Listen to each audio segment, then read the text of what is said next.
like we made it. Look how far we've come, my baby.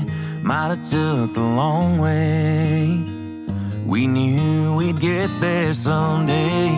They said, I bet they'll never make it, but just look at us holding on. Nagbabago ang panahon kasabay ng ating mga pagsubok. Ang parabang imposible ay nagkakaroon ng linaw na. At sa araw nga na ito ay nagkataon na naman na day off ko. Kaya naman ay duman muna ako dito sa nanay ko. Sa araw nga pala na to ay nagpa-order nga pala ako sa nanay ko ng sapatos. Bagong sapatos kumbaga ating gagamitin. Libre yan ni mama. Yun lang akala mo, cellphone ko, hindi mo din, hindi ako nakakapag-live na. Kailangan ko cellphone. Galit na sa akin si Danica.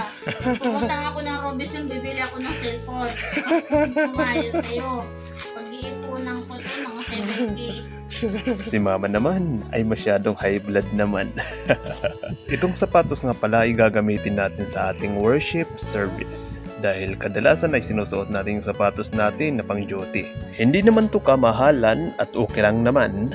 Mura nga lang pala ito nabili sa TikTok ni mama. Kaya naman ay tanggap ko agad. Shig. Yan, namamalo pa si mama. Kasi malaki tubo sa kay mama niyan eh. May tubo yan eh, 300 sa kanya, 1,000 na yan. Pero okay lang yan. Kasi kahit papano ay nabibili natin ang mga gusto natin mabili. Kaso minsan nga lang ay nagiging gastador ako. Kasi sa ngayong may trabaho na ako, ay natutuwa ako. Dahil ang mga bagay na hindi ko mabili nung bata pa ako, ay nabibili ko na sa ngayon. Kaya maraming salamat ka pala sa suporta ng lahat. Kalaunan ay tumambay muna naman ako dito sa sala.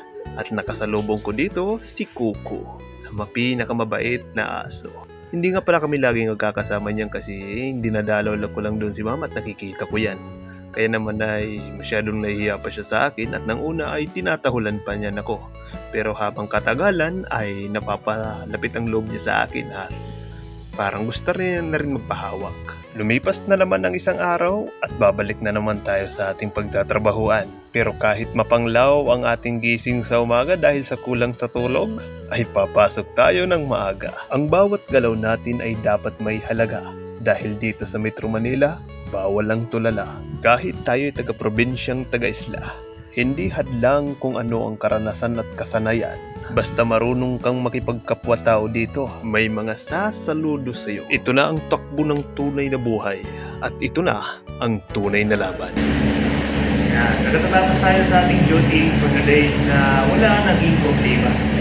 Kaya ngayon ay tayo ay uuwi ng napakaaga at bukas ay papasok ulit for another day for sa ating daily routine. Pasok, as a security guard, this is the mabisang paraan na ating gawain. Kasama natin si Sir Belgio.